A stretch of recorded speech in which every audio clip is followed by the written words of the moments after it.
Good morning, everyone. We made it to Friday. I have been working on this tutorial for weeks now, and I think I'm finally ready. I have my class syllabus all outlined. I have my notes in front of me.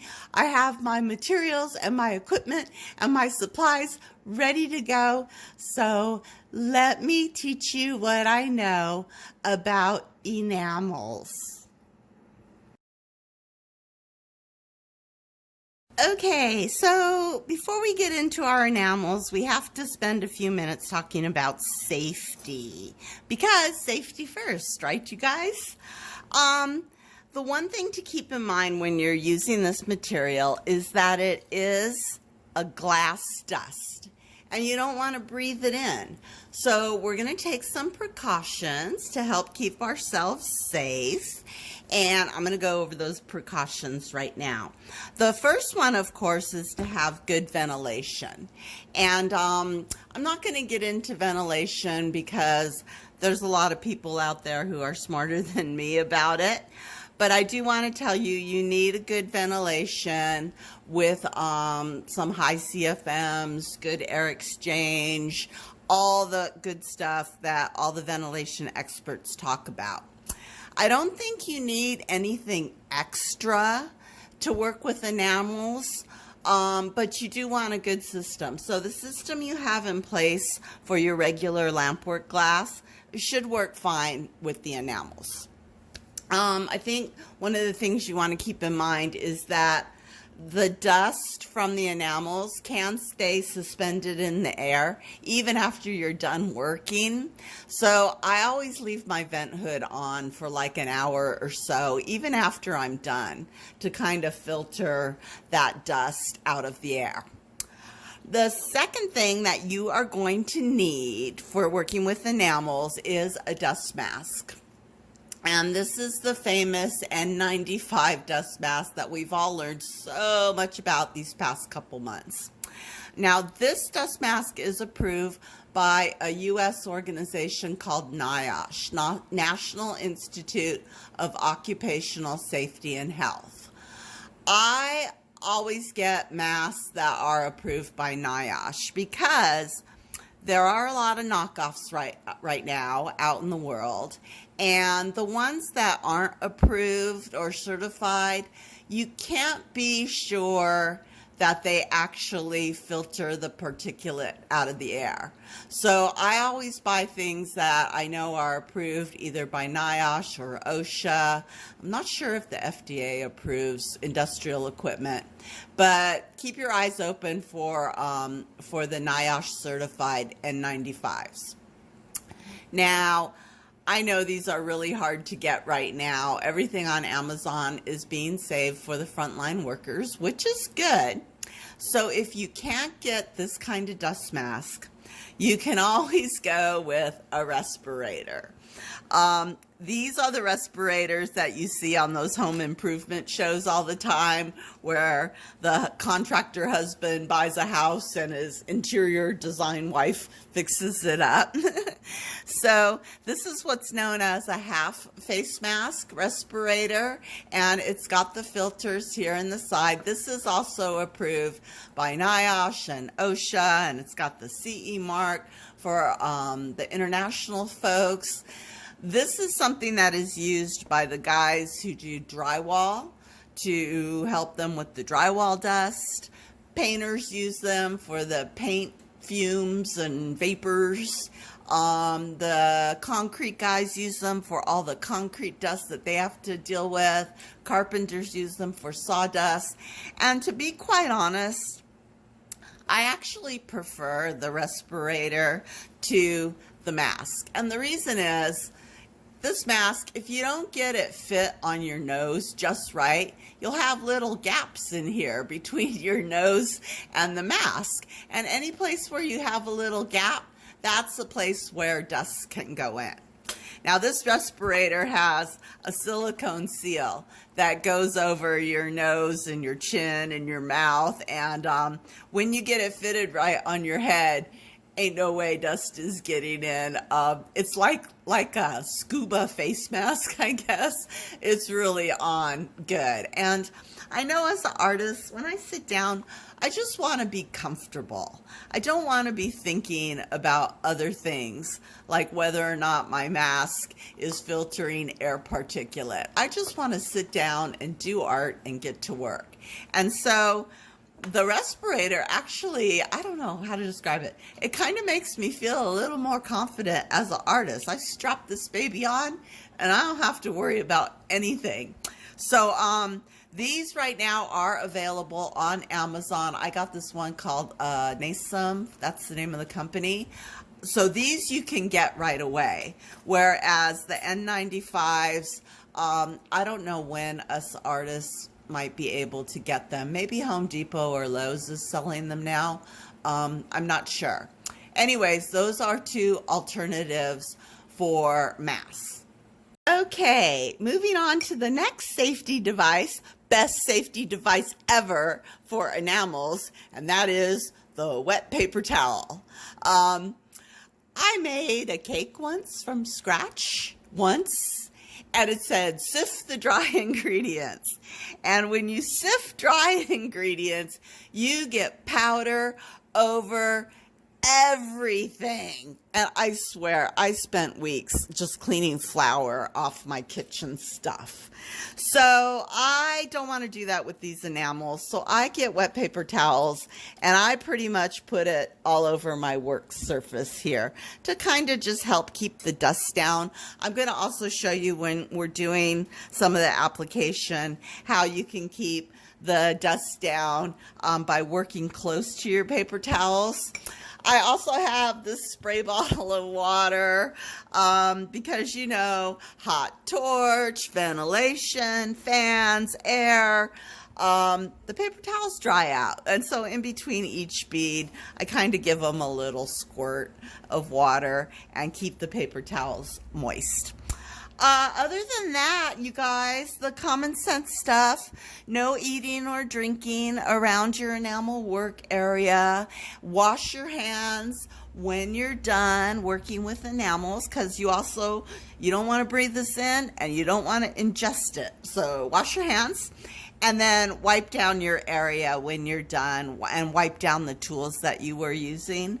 It's pretty easy when you have a ton of wet paper towels all around you. It's also helpful. You can just kind of wipe your hands if you get anything on your hands. Okay, I think that's safety. Let's move on to the materials. Okay, this is my lifetime supply of Thompson enamels. And when you order it, you will see it says, oh, of course, I grabbed the one label that doesn't say, enamel for a fret Moretti glass.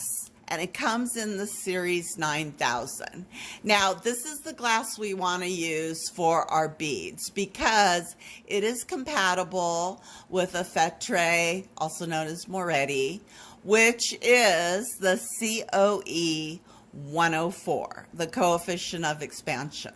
So these enamels are compatible with a Fetre, with Lauscha, with the Creation is Messy glass, any glass that's a 104, this enamel will work. And the great thing about it is it anneals at the same temperature as our beads. So you don't need a special annealing cycle to use these enamels. You just put it on your beads, torch your bead the way you want, stick it in the kiln, and anneal it at its regular cycle. Now, these enamels come in different ways. I know that some suppliers, maybe France, they sell it in a little teeny tiny dime bag, a Ziploc bag, a dime bag of powder. I don't know if all of the glass distributors do that, so check with the people that you buy your glass from. You might be able to get an assortment set which has all different colors in it in little tiny Ziplocs. So then you know if you want to use these or not. I bought these sets. These sets came directly from Thompson Enamel, and they have 3 different sets. They have 2 sets of the opaque enamel powder, which is opaque colors, and then they have 1 set that is transparent colors. And of course, I get my new toys and I'm excited. So I made all these little beads and enameled them, and then I glued them on the lids so I know what I would have. So this is how you can order sets from Thompson Enamels. These are actually, I think these are 1 ounce jars that come in their sets like this. And 1 ounce is a lot of enamel. I'm never going to use all of this, but I liked getting it in the sets. So yeah, these you buy directly from Thompson's. And then the third way that you can buy them is in these 2 ounce jars, and you can buy them individually. A lot of the Lampwork suppliers and distributors will sell these individual 2 ounce jars. And again, this is a ton of enamel. I don't know what I'm going to do with all of this, but I got a lifetime supply, so that's cool. Now, these enamels come in a size, it's called a mesh. And of course, the engineer in me was like, a mesh? What kind of unit of measure is a mesh? I've never heard of that. Well, it turns out a mesh is the number of holes that are in a little sifting screen. So if the sifting screen is 1 inch square, this has 80 holes in it, and it's known as an 80 mesh powder. There's other powders. I think the vitreous enamels are like 300 to 400. They're really, really fine. But all of the Lampwork enamels are sold in an 80 mesh, so you want to make sure that you get the 80 mesh. You might not have a choice, but yeah, 80 mesh is it. And for 80 mesh, it looks like sugar. Let me show you what this looks like. So there you go. It looks like a really fine sugar, a fine powder. That's what it's compared to a lot, is fine sugar, 80 mesh. Yeah, so that's how you buy these enamels. Okay, so now we can talk about actually applying the enamels. And there is a bazillion ways to apply the enamels. There's also a few surface finishes that you can get when you apply the enamels. So I think the way I'm going to approach this is I'm going to show you an application method. Whoops. And then I'm going to show you how to torch in different ways so that you can get different textures on your bead. So let's start out with a sugar bead. Okay, here we go for our first application method. This is called just rolling it, rolling it in a pile of enamel. And I always use my round bead roller to put my enamel in. You can buy enamel trays and frit trays, or you can use a spoon, or you can even mound up a pile on a flat marver. I just use my round bead roller because. Now, when you're making these sugar beads, you can see, like on this one, where it is very sugary. It looks like powdered sugar on it. It's cute. I like it. But it's hard because this enamel burns really fast, and I have a hard time keeping the sugar consistency on it. So what I do to help with that, I think when you're working with enamels, less is more. I would rather go in and do multiple layers of enamel than go in one time and do a giant glob, because globs just look like globs. So I am heating up this little barrel of light blue transparent. You don't have to get it super hot, just get it, warm so the glass sticks. And then you take it down and you just kind of roll it in the enamel, just like that. And I do tap off the excess. And then for the sugar bead, really high torch and really low because you don't want to burn that sugar. And I'm trying to get the light and the focus so you guys can see how that looks consistency wise. Now I've got a little bit of sugar coating. Think cinnamon and sugar toast, you guys. That was what was in my my mind when I do this. I've got the first layer. It looks okay. I can still see transparent glass. So I'm going to go in and do a second little layer here. Oops, missed a spot. And again, way up high in the flame, way light, and you will get that sugar look.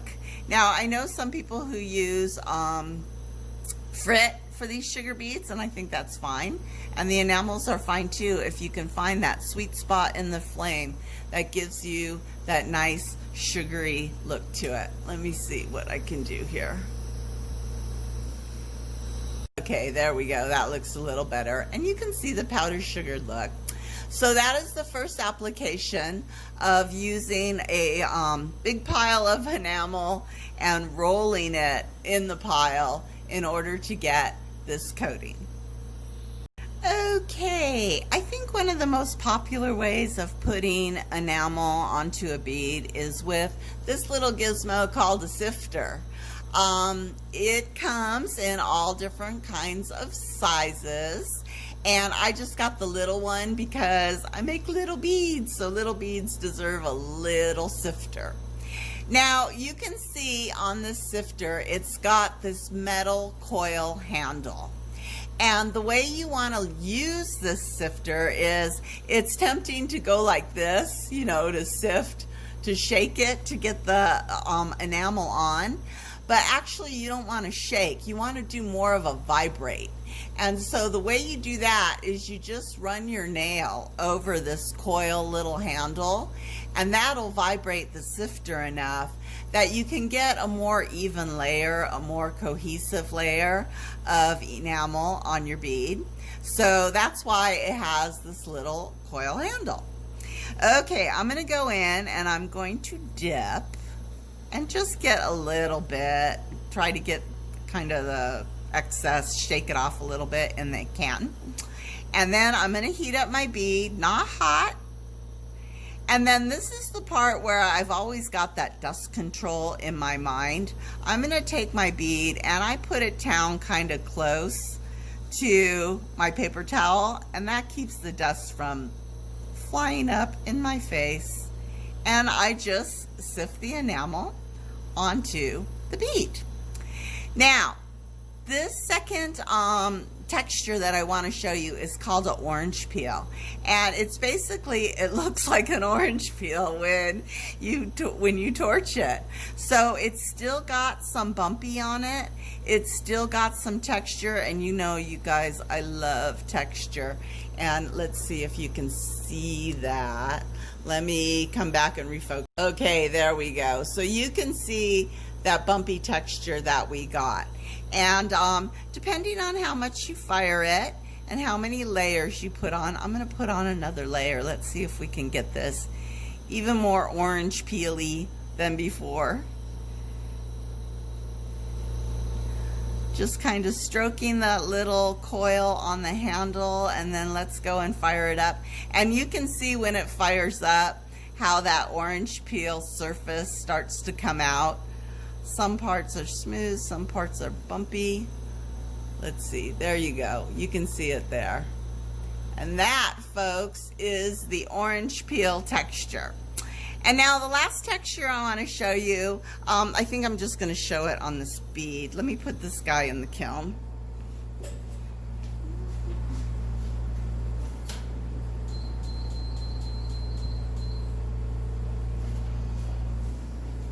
Now the last texture is just a smooth texture, and that's if you torch it, you know, torch it really good. This is the orange peel side that I just did. That's kind of bumpy. And then this is the smooth side that you can torch it all the way down. The cool thing with the smooth side is that even though it's smooth, it looks like there's a powder on it. So it's got a smooth finish, but a powder look to it. And so that is the third way that you can fire these beads to get different textures. So we got a sugar coating, an orange peel, and then the smooth fired texture. Okay, so the next application technique I want to show you is how to make an enamel stringer. And I think this is the part where you would use like the smooth firing to get it all the way down. But it's kind of a cool look because it looks like you put a bunch of powder in a really tight stringer.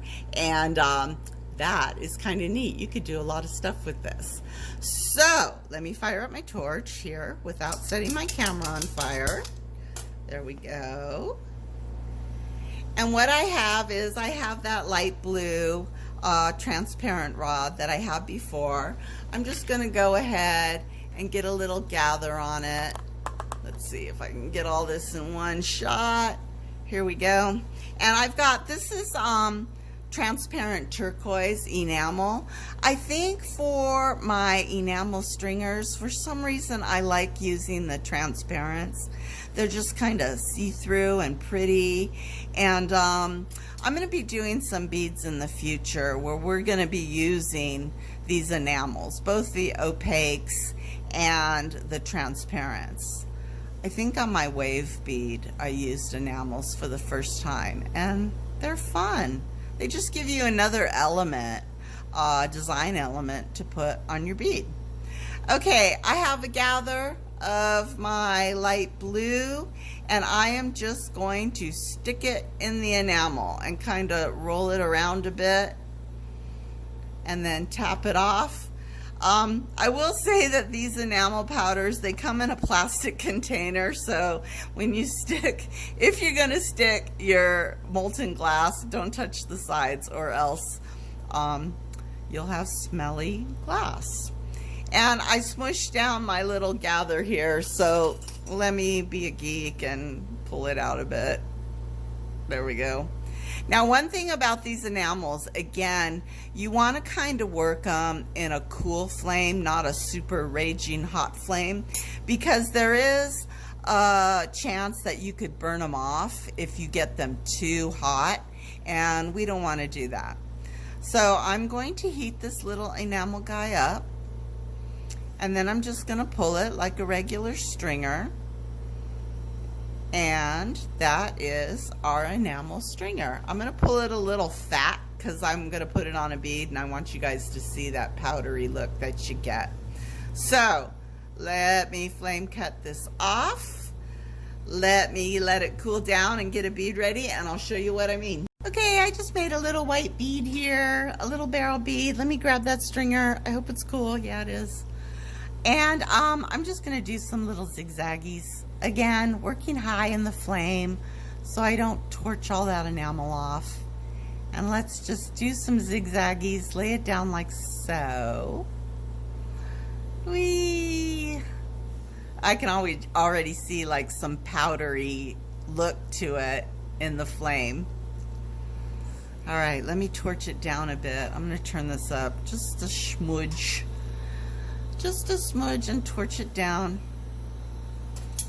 I'm trying to encourage this to go fast. I got things to do.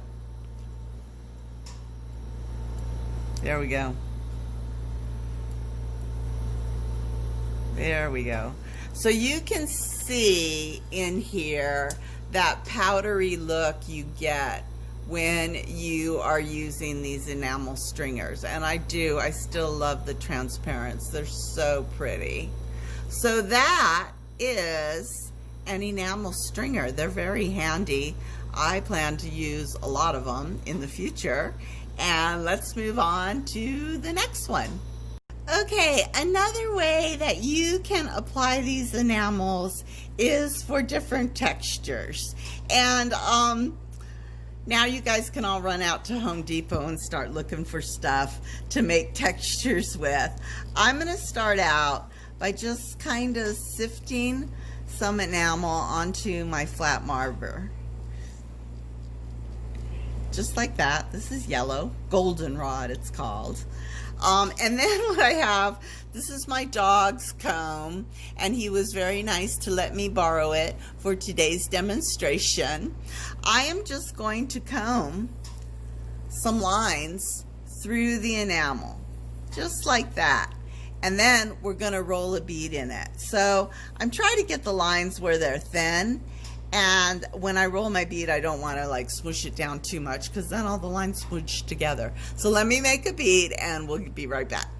I got my bead made. I think this is a dark brown bead. One thing I will say when you're doing these textures like this is you want your bead to be nice and smooth. So make sure you take the time to torch it smooth.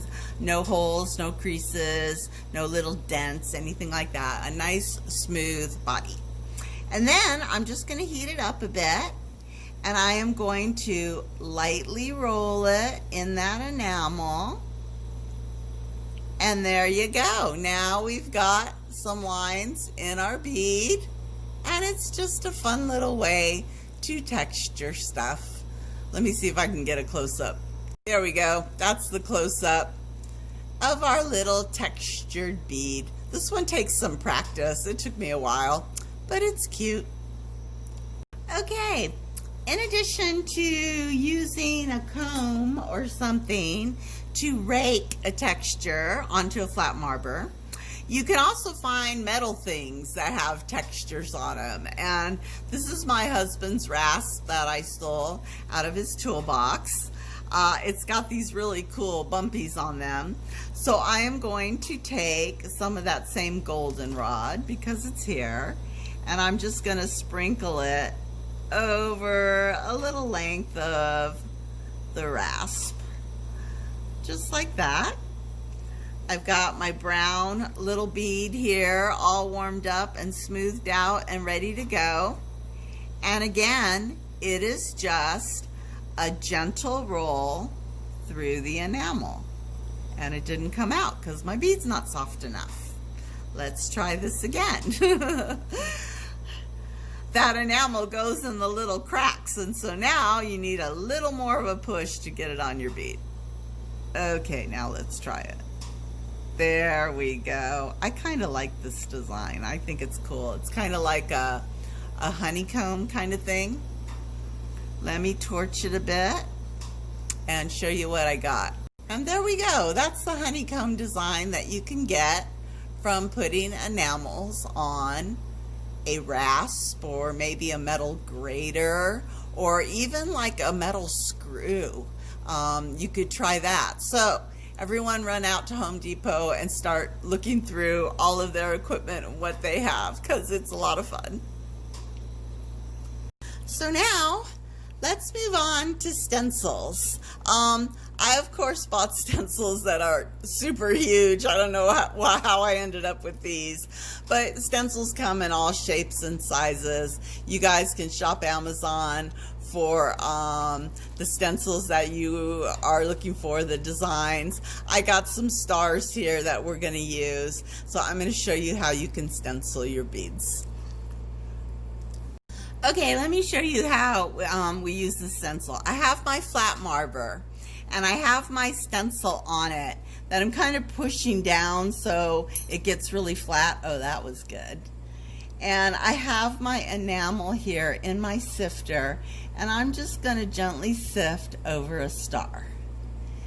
Now, when I pick up this stencil, you want to be really careful because you don't want to smudge your design. So try to lift it as straight as you can, and there is your star.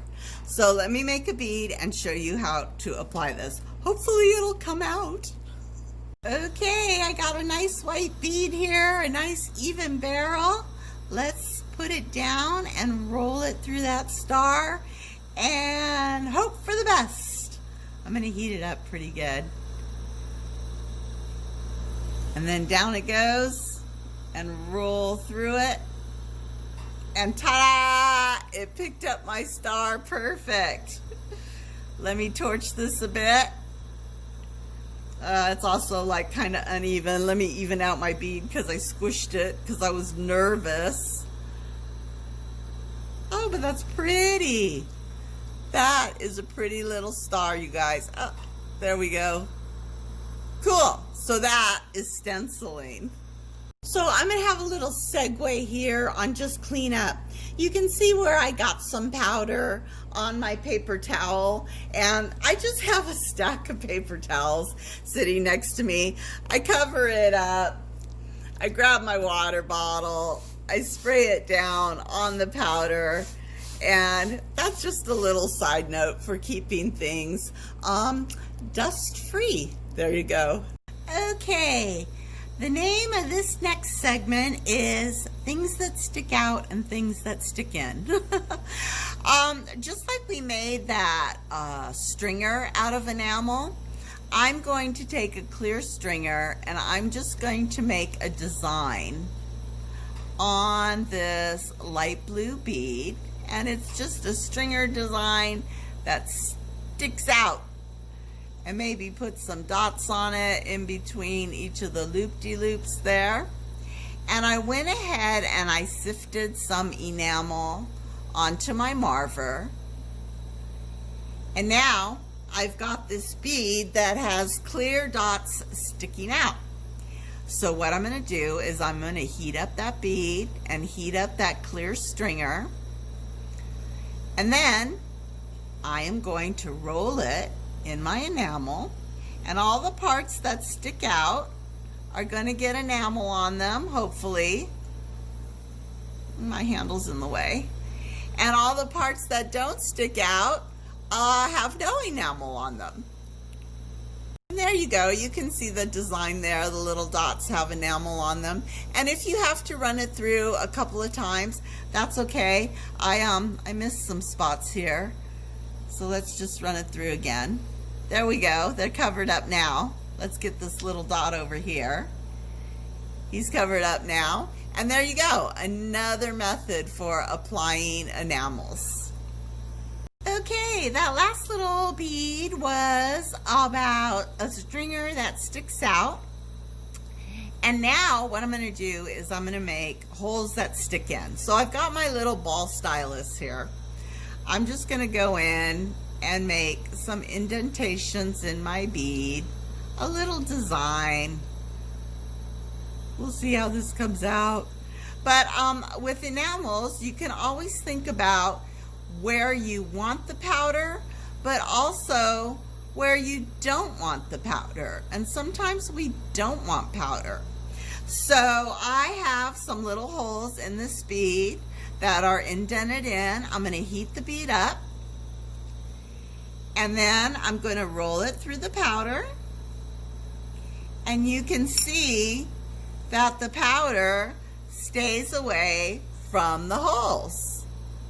And it's just another way that you can decorate your bead by putting powder where you don't want it to go.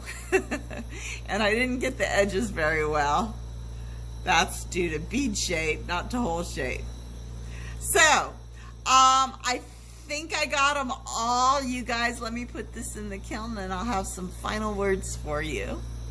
All right, you guys, that is my class on enamels. I hope you liked it. Enamels are really, really a ton of fun, and they just give you so many more options in your bead designs and what you do. They make great little cactuses. So I hope you enjoyed this class. Go forth, create, have a great weekend, and I'll be back soon, probably with a bead this time. Take care. Bye.